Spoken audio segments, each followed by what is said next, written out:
Let's say a word about dreams. We all have thoughts which we never knew we had. They are too uncomfortable, too incompatible with our adult self to be remembered. Yet they are often disturbing, rumbling under the surface like lava in a volcano. The dream is the royal road to these thoughts, the royal road to the unconscious. This is the story of how Sigmund Freud's ideas about the unconscious mind were used by those in power in post-war America to try and control the masses.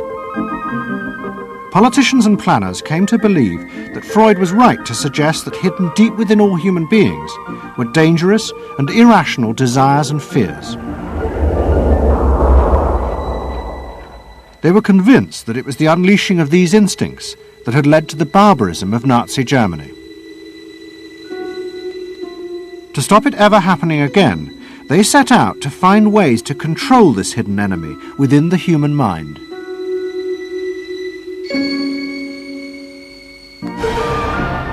At the heart of the story are Sigmund Freud's daughter Anna and his nephew Edward Bernays, who had invented the profession of public relations. Their ideas were used by the US government, big business and the CIA to develop techniques to manage and control the minds of the American people.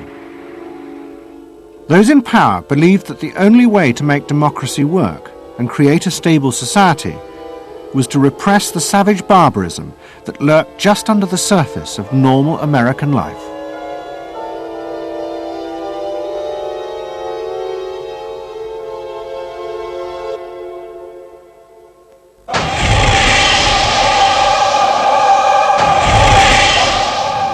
The story begins in the middle of the fierce fighting of the Second World War. As the fighting intensified, the American army was faced by an extraordinary number of mental breakdowns among its troops. 49% of all soldiers evacuated from combat were sent back because they suffered from mental problems. In desperation, the army turned to the new ideas of psychoanalysis. They made a film record of the experiment using hidden cameras. It says here on your record that you had headaches and that you had crying spells. Yes, sir. I believe in your profession is called nostalgia. In other words, homesickness. Yes, sir. Mm-hmm. It was induced when, shortly before the war, I received a picture of my sweetheart. Yes.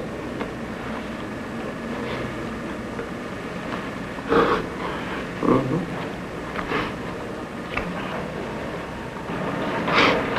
I'm sorry, I can't continue. That's all right.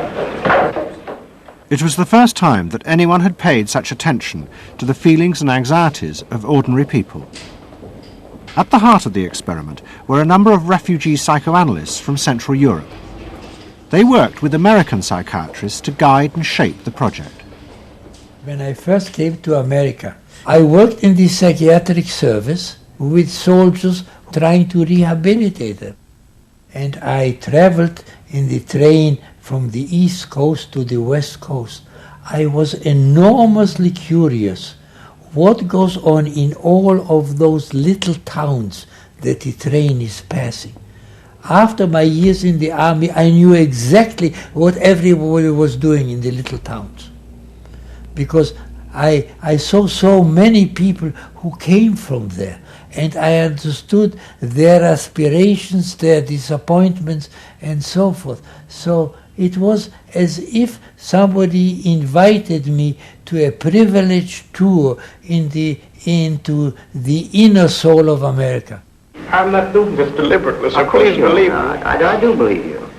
A display of emotion is sometimes very helpful. I hope so, sir. Sure, it gets it off the chest. Well, sir, to be perfectly honest with you, I'm very much in love with my sweetheart. She has been the one person that gave me a sense of importance, and that through her cooperation with me, we were able to surmount so many obstacles. Take it easy now. Just talk to... The psychoanalysts used techniques developed by Freud to take the men back into their past. They became convinced that the breakdowns were not the direct result of fighting. The stress of combat had merely triggered old childhood memories. These were memories of the men's own violent feelings and desires, which they had repressed because they were too frightening. Think deeply. Let's go back. When was it you... To the psychoanalysts, it was overwhelming proof of Freud's theory that underneath human beings were driven by primitive, irrational forces. You won't die. World War II was a major shattering experience because I discovered the enormous role of the irrational in the lives of most people. That I can say, that I learned that the ratio between the irrational and the rational in America is very much in favor of the irrational. That there is much greater unhappiness, much more suffering, much more.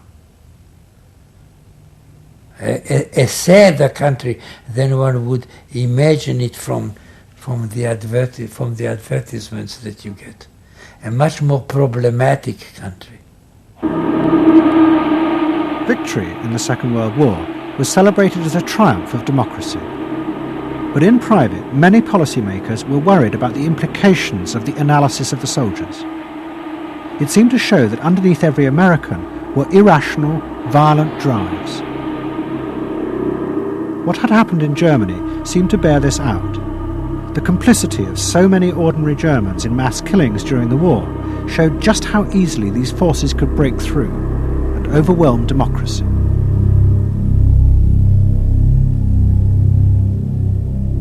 Planners and policymakers had been convinced by their experiences during World War II that human beings could act very irrationally because of this sort of teeming and raw and unpredictable emotionality, the kind of chaos that lived at the base of human personality could, in fact, infect the society, social institutions, to such a point that the society itself would become sick.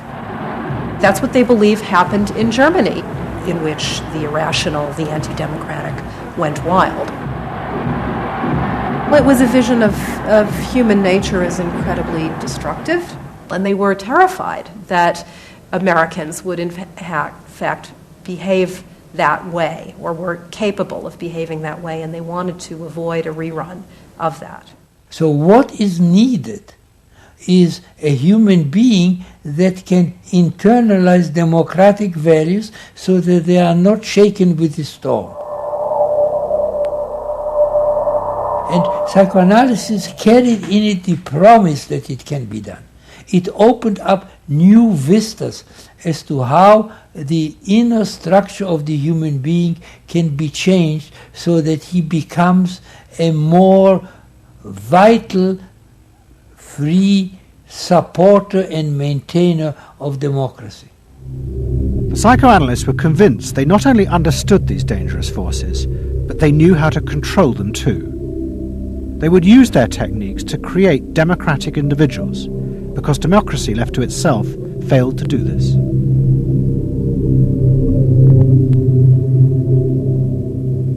The source of this idea was not only Sigmund Freud, but his youngest daughter, Anna. She had fled with her father to London before the outbreak of war, and after he died, Anna Freud became the acknowledged leader of the world psychoanalytic movement. She saw her job as to fulfill her father's dream of making his ideas accepted throughout the world. At the center of the Freud movement stood Tante Anna, because she managed to work herself into that position. She was recognized as that, and not just because she was a daughter. She worked on that.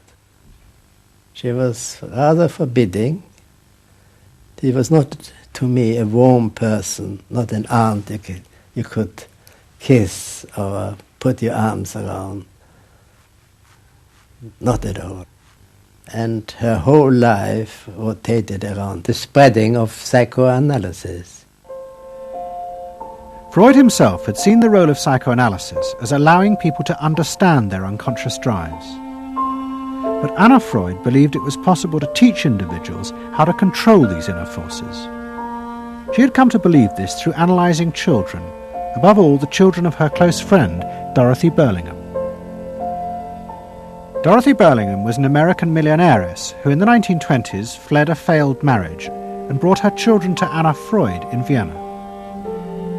They were suffering terrible anxieties and aggression, but Anna Freud was convinced she could free them from this by changing the world around them.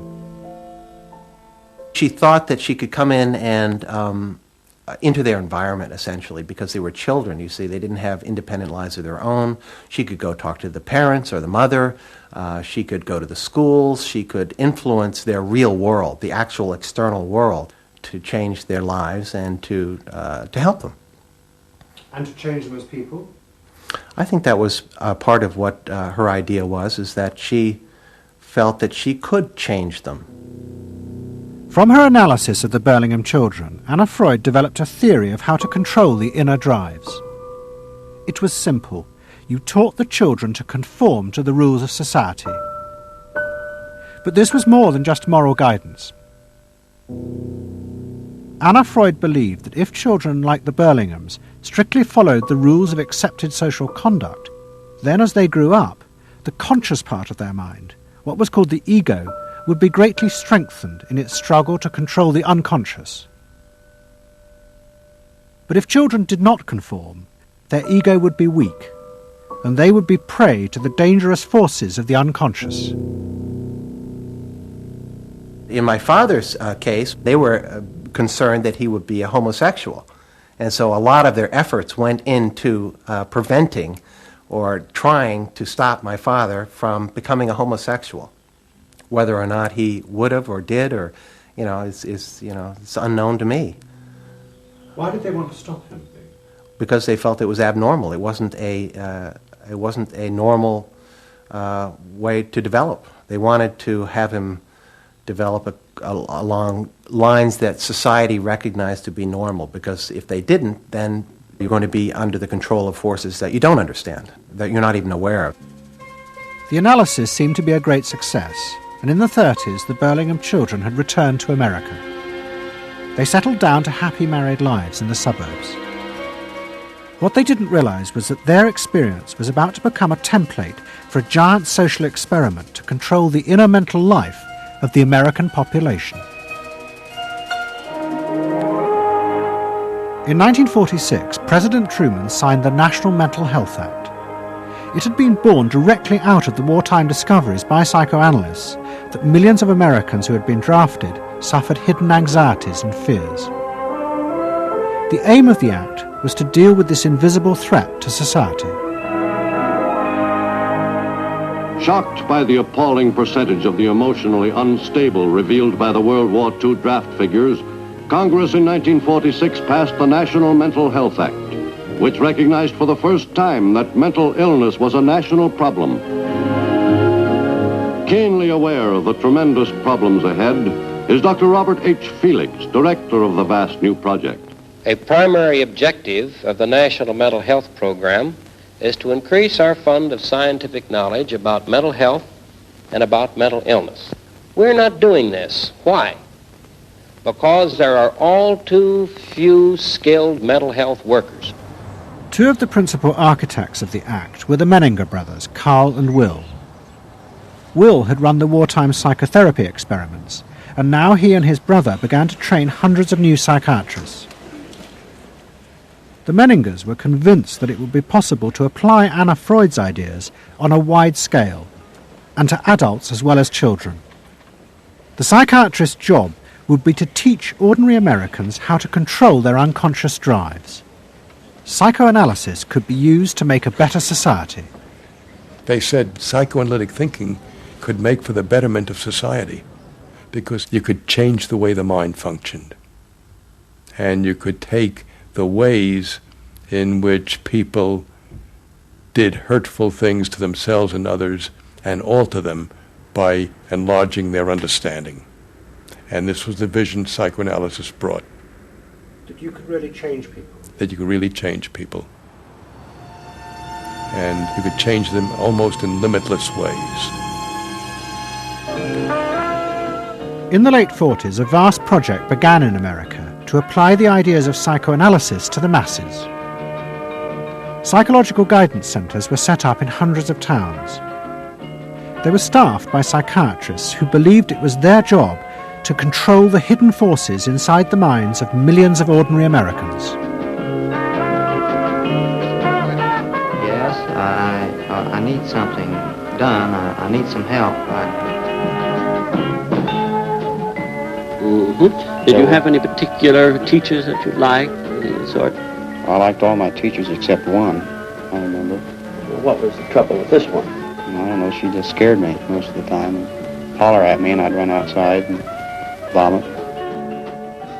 I hate my brother. Loathe him. Despise him. At the same time, thousands of counsellors were trained to apply psychoanalysis to marriage guidance. And social workers were sent out to visit people's homes and advise on the psychological structure of family life. Behind all this was the fundamental idea of Anna Freud's, that if people were encouraged to conform to the accepted patterns of family and social life, then their ego would be strengthened. They would be able to control the dangerous forces within them. When your emotions control your actions, it affects not only yourself, but the people around you. And if this sort of flare-up is repeated often, it might lead to a permanently warped personality. You can control the fire of your emotions so that your personality becomes more pleasant. So we expect that someone who's been through that experience to be much more insightful, much more understanding, and a much better regulated person. And what happens to the dog? And regulation includes being able to let go, as it were, to enjoy a football game or a soccer game.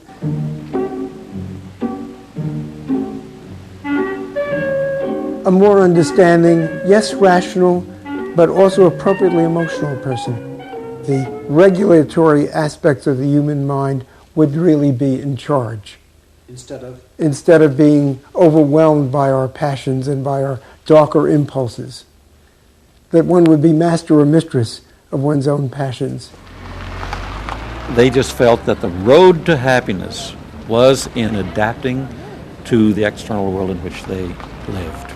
That people could be uncrippled from their own neurotic conflicts and impulses, that they would not engage in self-destructive behavior, that they would in fact adapt to the reality about them. They never questioned the reality. They never questioned that it might itself be a source of evil or something to which you could not adapt without compromise or without suffering or without exploiting yourself in some way. So there was this fit with the politics of the day. And a balance of emotions is important to a well-rounded personality. But it was only the beginning of the rise to power of psychoanalysis in America. Psychoanalysts were about to move into big business and use their techniques not just to create model citizens, but model consumers. Last week's episode showed how Freud's American nephew, Edward Bernays, had been the first to convince American corporations that they could sell products by connecting them with people's unconscious feelings. But now, a group of psychoanalysts were going to take what Bernays had begun and invent a whole range of techniques to get inside and manage the unconscious mind of the consumer. They were led by Ernest Dichter. Dichter had practiced next door to Freud in Vienna, but he had come to America and set up the Institute for Motivational Research in an old mansion north of New York. This is the Institute for Motivational Research, a place devoted to the intriguing business of finding out why people behave as they do, why they buy as they do, why they respond to advertising as they do. And this is Dr. Ernest Dichter. We don't go out and ask directly, why do you buy, why don't you? What we try to do instead is to understand the total personality, the self-image of the customer. We use all the resources of modern social sciences. It opens up some stimulating psychological techniques for selling any new product. Like the other psychoanalysts, Dichter believed that American citizens were fundamentally irrational beings. They could not be trusted.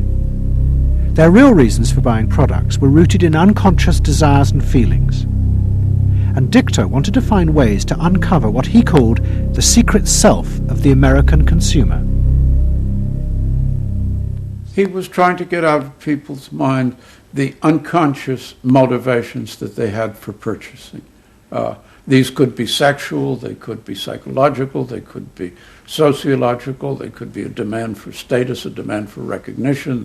There were things that people couldn't verbalize or wouldn't verbalize because they were too secret to them. They were too much a part of their nature, and they would be embarrassed. They would be embarrassed if they came out and said things like this. He would interview people, but not ask them direct questions, but let them talk freely like you do in psychoanalysis. And that was his background. And so he said, why can't we have a group therapy session about products? All right? And so Dichter built this room up above his garage, and he said we can have psychoanalysis of products. They can actually act out and verbalize their wants and needs. What we're going to do is try a couple of these salad dressings. Now let's see what happens. Here is our typical housewife. She doesn't follow the instructions. And they could be observed and watched, and other people could comment, and they could talk about it, and everybody could join in. He was the first to do this. This was absolutely the first thing that was ever done. And he had a movie projector up there where you could show advertisements and things like that, and people could react to them. And he invented the whole technique for mining the unconscious about the hidden psychological wants that people had about products. This became the focus group. It worked! Dichter's breakthrough came with a focus group study he did for Betty Crocker Foods. Like many food manufacturers in the early 50s, they had invented a new range of instant convenience foods. But although consumers had told market researchers they would welcome the idea, in fact, they were refusing to buy them. The worst problem was the Betty Crocker cake mix. Dichter did a series of focus groups where housewives free associated about the cake mix. He concluded that they felt unconscious guilt at the new image being promoted of ease and convenience. In other words, he understood that the barrier to the consumption of the product was the housewife's feeling of guilt about using it. They basically, on one hand, wanted to make it easy for themselves, but they felt guilty about it. So what you've got to do in those circumstances is remove the barrier being guilt. The way you do that is to give the housewife a greater sense of participation. And how do you do that? By adding an egg. Simple as that. As simple as that. Dichter told Betty Crocker to put an instruction on the packet that the housewife should add an egg. It would be an unconscious symbol, he said, of the housewife mixing in her own eggs as a gift to her husband, and so would lessen the guilt. Betty Crocker did it, and the sales soared. My cake is ready. The consumer may have basic needs that the consumer himself or herself doesn't fully understand. You have to know what those needs are in order to fully exploit the consumer. Is it wrong to give people what they want by taking away their defenses, helping remove their defenses? It seems so much longer than last year. It is. Nearly 4 inches longer in some models. Oh! Dichter's success led to a rush by corporations and advertising agencies to employ psychoanalysts. They became known as the Depth Boys, and they promised to show companies how to make millions by connecting their products with people's hidden desires. Dichter himself became a millionaire, famous for inventing slogans like "a tiger in your tank." Even the marketing of the Barbie doll came from a children's focus group. And so it goes.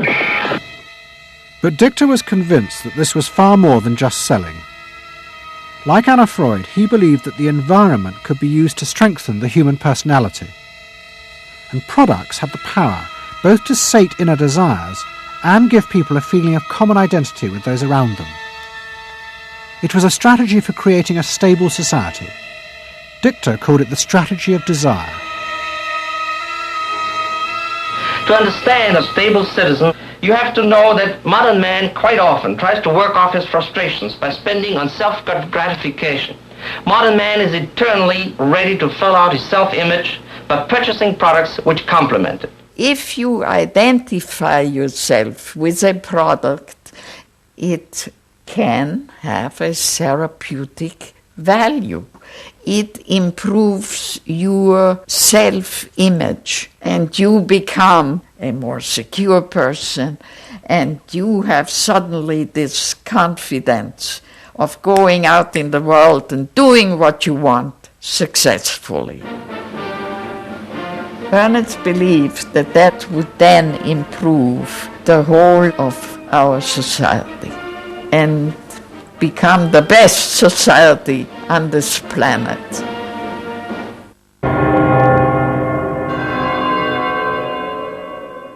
By the early 50s, the ideas of psychoanalysis had penetrated deep into American life.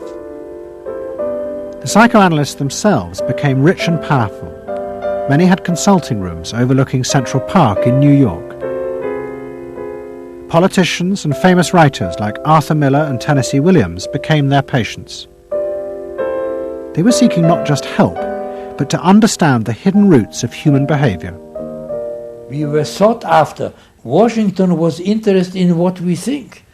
You know, the important writers, important politicians were undergoing psychoanalysis. It was, we had waiting lists because there were so many patients that wanted to be analyzed. So it gave us a little bit of a swellhead. And as the psychoanalysts' ideas took hold in America, a new elite began to emerge in politics, social planning, and in business. What linked this elite was the assumption that the masses were fundamentally irrational. To make a free market democracy like America work, one had to use psychological techniques to control mass irrationality. They actually believed that this elite was necessary because individual citizens were not capable, if left alone, of being democratic citizens. The elite was necessary in order to create the conditions that would produce individuals capable of behaving as a good consumer and also behaving as a democratic citizen. They didn't see their activities as anti-democratic, as undermining the capacity of individual citizens for democracy. Quite the opposite. They understood that they were creating the conditions for democracy's survival and future. The rise of psychoanalysis to power in America was an extraordinary triumph for Anna Freud and her tireless promotion of her ideas. She remained in England, living with Dorothy Burlingham. On the surface, it was an idyllic life. She and Dorothy had bought a weekend cottage on the Suffolk coast. And in the summers, Dorothy's children came from America to visit with the grandchildren. But underneath, things were going badly wrong. Both Bob and Mabby Burlingham, who Anna Freud had analysed in the 1930s, had suffered personal breakdowns, and their marriages were collapsing. Bob was drinking heavily, and Mabby suffered terrible anxieties. The real reasons for the visits to England were yet more analysis with Anna Freud. Well, the problem was that it didn't look very good, did it? Because here you have somebody who's having nervous breakdowns and is having alcoholic binges. And this is not exactly, doesn't really sit well. Well, you know, from a humane standpoint, obviously this is not desirable. You know, you want to help these people. But it also had the wider ramifications of everybody in analysis, in analytic circles, knew that Bob and Mabby were guinea pigs. They were the living proof that this was a wonderful process. It was very much swept under the rug. It didn't get out. I mean, these people had such, their power and influence was such that, you know, you were very careful. Anna Freud was a very powerful person, and you were the grandchildren, and she knew a great deal more than you did about what went on in your parents' lives and so forth. It was not something you were going to tangle with, and you were a product of the whole situation. But at the same time, we all knew that something was really out of whack. As she grew older, she became more and more important, didn't she? Politically and scientifically, but she didn't know when to stop. She was a bit too righteous. What she did was always the thing, and she would never, to my knowledge, acknowledge that she could make a mistake or be wrong. That is my feeling. But the power and influence of the Freud family in America was about to grow even more. Politicians were about to turn to Anna Freud's cousin, Edward Bernays, for help in a time of crisis. He was going to manipulate the inner feelings and fears of the masses to help America's politicians fight the Cold War. I don't mean to say, and no one can say to you, that there are no dangers. Of course there are risks if we are not vigilant, but we do not have to be hysterical. In 1953, the Soviet Union exploded its first hydrogen bomb, and the fear of nuclear war and communism gripped the United States. Those in power became concerned about how to reassure the population. Committees were set up and public information films made, appealing for calm in the face of new threats, like nuclear fallout. It's the fallacy of devoting 85% of one's worrying capacity to an agent that constitutes only about 15% of an atomic bomb's destroying potential. At this point, Edward Bernays was living in New York. In the 1920s, he had invented the profession of public relations and was now one of the most powerful PR men in America. He worked for most of the major corporations and advised politicians, including President Eisenhower. Like his uncle Sigmund, Bernays was convinced that human beings were driven by irrational forces.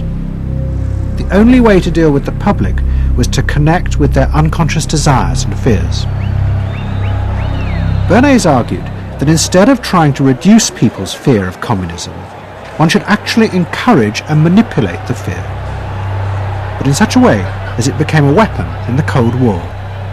Rational argument was fruitless. What my father understood about groups is that they are manipulable, they're malleable, and that you can tap into their deepest desires or their deepest fears and use that to your own purposes. I don't think he felt that all those publics out there had reliable judgment, that they very easily might vote for the wrong man or want the wrong thing, so that they had to be guided from above. One of Bernays' main clients was the giant United Fruit Company. They owned vast banana plantations in Guatemala in Central America. For decades, United Fruit had controlled the country through pliable dictators. It was known as a banana republic. But in 1950, a young officer, Colonel Arbenz, was elected president. He promised to remove United Fruit's control over the country. And in 1953, he announced the government would take over much of their land. It was a massively popular move, but a disaster for United Fruit, and they turned to Bernays to help get rid of Arbenz. United Fruit brings in Bernays, and he basically understood that what United Fruit Company had to do was change this from being a popularly elected government that was doing some things that were good for the people there into this being very close to the American shore, a threat to American democracy, that it being at a time in the Cold War when Americans responded to issues of the Red Scare and what communism might do, he was trying to transform this and brilliantly did transform it into an issue of a communist threat very close to our shores, taking United Fruit again as a commercial client out of the picture and making it look like a question of American democracy, American values being threatened. In reality, Arbenz was a democratic socialist with no links to Moscow. But Bernays set out to turn him into a communist threat to America. He organized a trip to Guatemala for influential American journalists. Few of them knew anything about the country or its politics. Bernays arranged for them to be entertained and to meet selected Guatemalan politicians who told them that Arbenz was a communist controlled by Moscow. During the trip, there was also a violent anti-American demonstration in the capital. Many of those who worked for United Fruit were convinced it had been organized by Bernays himself. He also created a fake independent news agency in America called the Middle American Information Bureau. It bombarded the American media with press releases saying that Moscow was planning to use Guatemala as a beachhead to attack America. All of this had the desired effect. In Guatemala, the Jacob Arbenz regime became increasingly communistic after its inauguration in 1951. Communists in the Congress and high governmental positions controlled major committees, labor and farm groups, and propaganda facilities. They agitated and led in demonstrations against neighboring countries and the United States. What was profoundly new in terms of what Bernays did is he took this menace to our backyard in Guatemala. For the first time, we saw Reds a couple hundred miles from New Orleans who Eddie Bernays had us believing were a true threat to us, that it was going to be a Soviet outpost in our backyard. But what Bernays was doing was not just trying to blacken the Arbenz regime.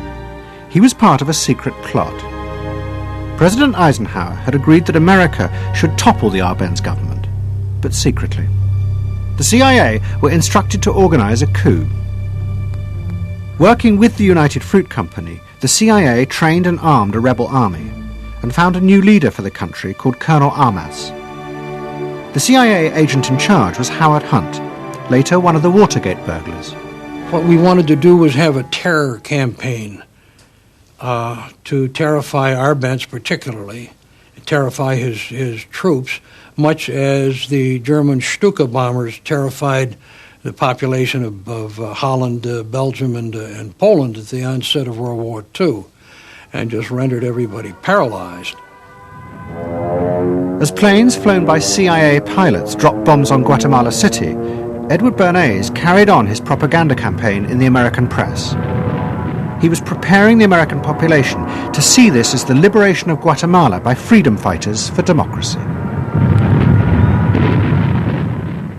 He totally understood that the coup would happen when the public and the press, when conditions in the public and the press allowed for a coup to happen, and he created those conditions. He was totally savvy in terms of just what he was helping create there in terms of this overthrow. But ultimately he was reshaping reality, reshaping public opinion in a way that's undemocratic and manipulative. On June the 27th, 1954, Colonel Arbenz fled the country, and Armas arrived as the new leader. Within months, Vice President Nixon visited Guatemala. In an event staged by United Fruit's PR department, he was shown piles of Marxist literature that had been found, it was said, in the presidential palace. This is the first time in the history of the world that the communist government has been overthrown by the people. And for that we congratulate you and the people of Guatemala for the support they have given. And we are sure that under your leadership, supported by the people whom I have met by the hundreds on my visit to Guatemala, that Guatemala is going to enter a new era in which there will be prosperity for the people together with liberty for the people. Thank you very much for allowing us to see this exhibit of communism in Guatemala. You're welcome. And for dinner, see what Mother has for dessert. Banana gingerbread shortcake. Just another of the many tempting ways in which this nutritious fruit can be prepared. So now that you've seen where bananas come from before they reach your table, our journey to Banana Land is ended. We hope you enjoyed the trip. We know you like bananas.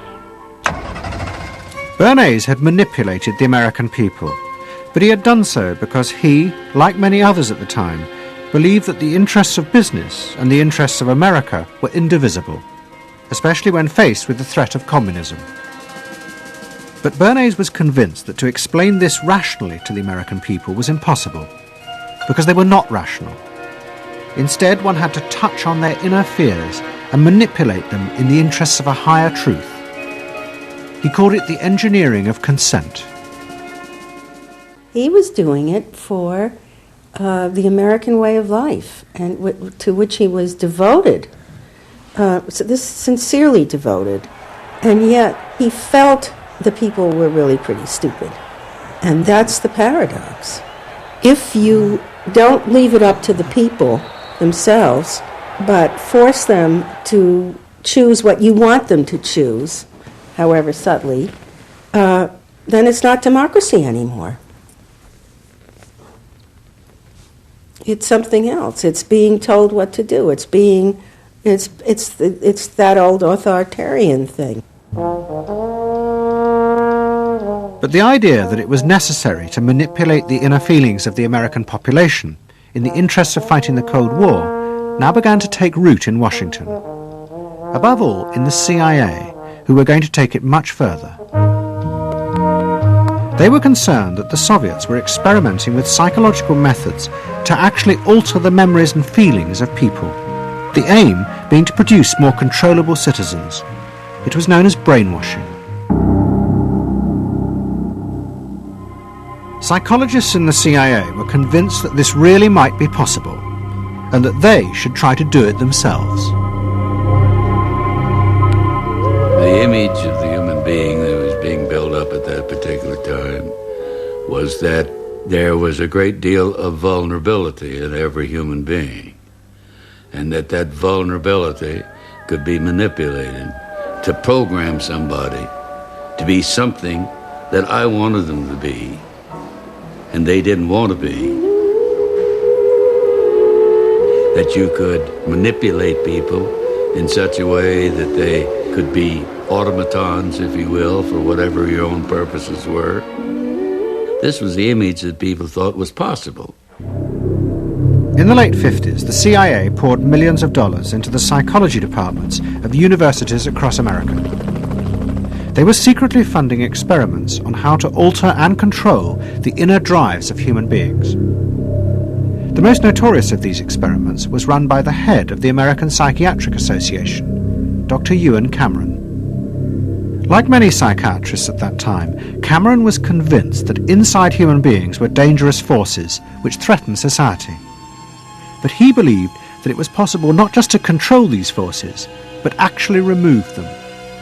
He thought that psychiatry should not just concentrate on sick people, mentally ill, but should actually go into government, that politicians should listen to psychiatrists. Psychiatrists should be in every parliament and should direct and monitor political activities, because they knew in a rational, scientific way what was good for people. Cameron had set up a clinic in a hospital in Montreal called the Allen Memorial. It is now long since closed down. Cameron took patients who suffered a wide range of mental problems. His theory was that these resulted from forgotten or repressed memories. But he was impatient with the idea of using psychotherapy to uncover them. Instead, he would simply wipe them. Cameron used drugs, including LSD, and the technique of ECT, electroconvulsive therapy. It was conventionally used at that time to relieve depression. But Cameron was going to use it in a new way, to produce new people. He was really using it to try and change the fundamental function of the individual, to alter their past memories, their past ways of behaving. And as I think he said at one point, it is to just sort of erase everything from their past so that you then had a slate in which you could record new ways of behavior. And so he used massive doses of shock, people receiving several shocks a day, and over a course of time, hundreds of ECT treatments, so that they were just reduced to a sort of a very primitive vegetable state.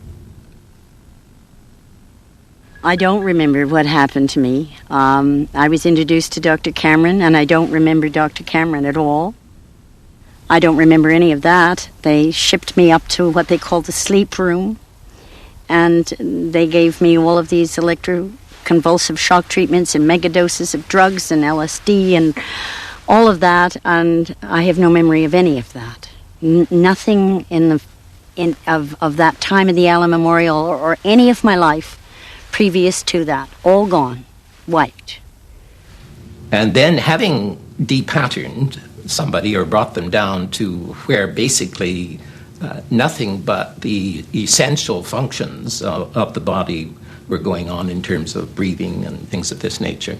Then he would begin to feed material into these individuals, positive material, such that the brain would be programmed in a positive way, so that the individual would be completely altered. Then he put these tapes under our pillows called psychic driving. He would then put back into this empty brain a program of whatever sort he decided upon, and the people like myself would wake up another person, I guess. In fact, Cameron's experiments were a complete disaster. All he managed to produce were dozens of individuals with memory loss, and the ability to repeat the phrase, "I am at ease with myself."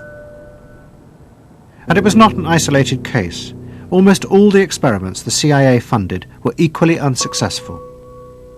Despite their ambitions, American psychologists were beginning to find out how difficult it was to understand and control the inner workings of the human mind. We had been really chasing a phantom, if you will, an illusion, that the human mind was more capable of manipulation from the outside by outside factors than it is. We found out that the human being is an extremely complex thing. There were no simple solutions. But you've just got to bear in mind that these were very strange times. The psychoanalysts had come to power in America because of their theory that they knew how to control the dangerous forces inside human beings. But now the psychoanalysts were about to face a high-profile failure that would lead people to begin questioning the very basis of their ideas. It began in Hollywood.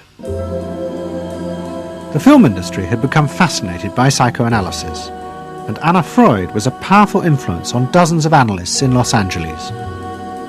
They treated film stars, directors, and studio bosses. Anna Freud's closest friend was the most sought after of all, Ralph Greenson. And in 1960, the most famous star in the world turned to Greenson for help. Marilyn Monroe was suffering from despair and had become addicted to alcohol and drugs. Well, when I walked in to dinner, here was Marilyn Monroe. And I'd made a picture with her called All About Eve. This is dinner at Ralph Greenson's? Yes. And the only thing was that Ralph was trying to show her, Romy, I never called him Ralph in my life, Romy was trying to show her that the way a family life ought really to be. So we were walking the dog after us. I said, "What the hell are you doing here?" I said, "You never asked me to dinner." And he said, "You weren't that sick." And I said, "Oh, no." He said, "The point is just this child has no frame of reference. In other words, she doesn't know what the goal is." What Greenson did was follow Anna Freud's theory. If Marilyn Monroe could be taught to conform to what society considered a normal pattern of life, that would help her ego control her inner destructive urges. But Greenson pushed it to an extreme. He persuaded Monroe to move into a house nearby that was decorated like his own. He then took her into his own family life, and he, his wife, and his daughter played at being Monroe's own family. Greenson himself would become the model of conformity.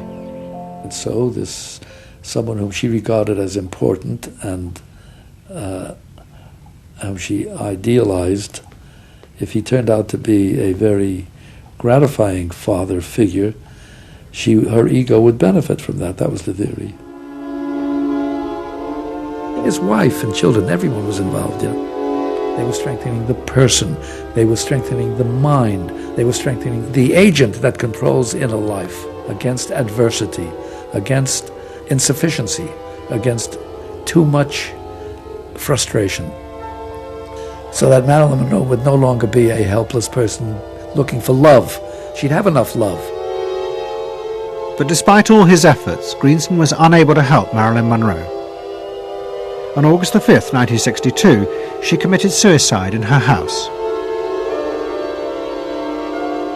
The suicide shocked many in the analytic community, including Anna Freud. And high-profile figures in American life, who had previously been enthusiasts for psychoanalysis, now began to question why psychoanalysis had become so powerful in America. Was it really because it benefited individuals? Or had it in fact become a form of constraint in the interests of social order? The critics included Monroe's ex-husband, Arthur Miller. My argument with so much psychoanalysis is the preconception that suffering is a mistake, or a sign of weakness, or a sign even of illness, when in fact, possibly the greatest truths we know have come out of people's suffering. That the problem is not to undo suffering or to wipe it off the face of the earth, but to make it inform our lives, instead of trying to cure ourselves of it constantly and avoid it, and avoid anything but that lobotomized sense of what they call happiness. There's too much of an attempt, it seems to me, to think in terms of controlling man rather than freeing him, of defining him rather than letting him go. Mm-hmm. And it's part of the whole ideology of this age, which is power mad. Hey, have you heard about the crazy new way to send a message today? It flashed on a screen too quick to see, but still you get it subliminally. At the same time, an onslaught was launched on the way psychoanalysis was being used by business to control people. The first blow came with a bestseller, The Hidden Persuaders, written by Vance Packard. It accused psychoanalysts of reducing the American people to emotional puppets, whose only function was to keep the mass production lines running. They did this by manipulating people's unconscious desires to create longings for ever new brands and models. They had turned the population into unwitting participants in the system of planned obsolescence. The second blow came from an influential philosopher and social critic, Herbert Marcuse. He had been trained in psychoanalysis. This is a childish application of psychoanalysis, which does not take at all into consideration the very real political systematic waste of resources, of technology, and of the productive process. For example, planned obsolescence. For example, the production of innumerable brands and gadgets who are, in the last analysis, all the same.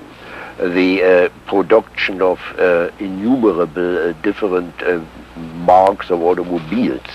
And this prosperity at the same time, consciously or unconsciously, leads to a kind of schizophrenic existence. I believe that in this society an incredible quantum of aggressiveness and destructiveness is accumulated precisely because of the empty prosperity, which then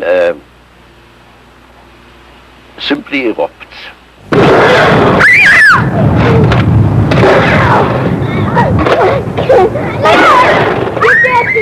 Marcuse's argument was not simply that psychoanalysis had been used for corrupt purposes. It was more fundamental.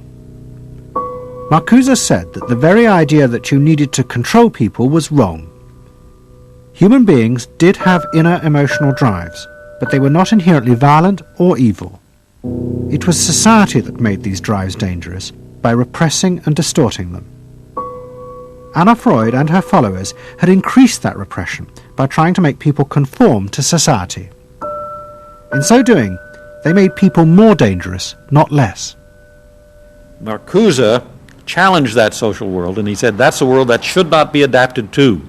And in fact, what the individual was adapting to was corrupt and evil and corrupting. In other words, he switched the source of evil from inward conflict to the society itself. That the sickness of society lay at the societal level, not at the sickness of human beings in it.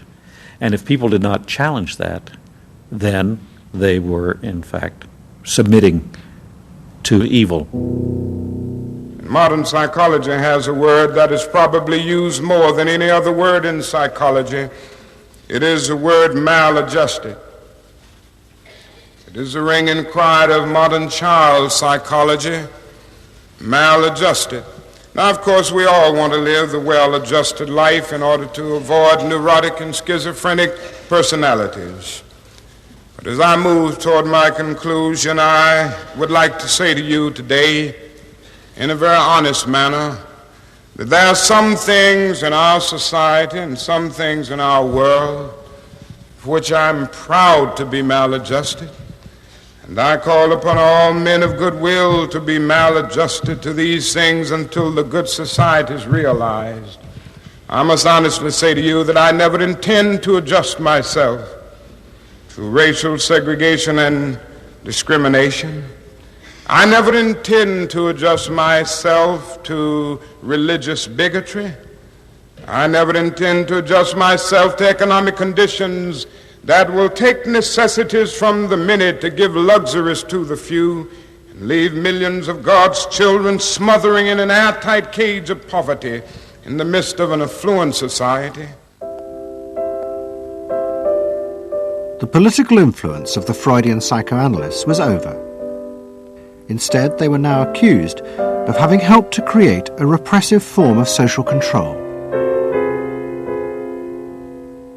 Anna Freud and Dorothy Burlingham lived on in Sigmund Freud's old house in London. In 1970, Dorothy's son Bob died of alcoholism. And in 1973, his sister Mabby returned for yet more analysis with Anna Freud. She went back for more analysis. She was living at 20 Marisville Gardens in the Freud house, as I guess she did when she wasn't with her husband, and she committed suicide. She took an overdose of sleeping pills. In Freud's own house? In Freud's own house, right.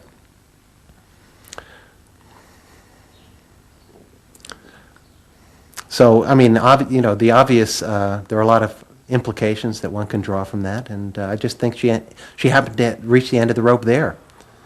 Although it would seem to be a very pointed act. Obviously, suicide is a very politicized act, and to do it in Sigmund Freud's own house is certainly different from doing it in Riverdale back in New York.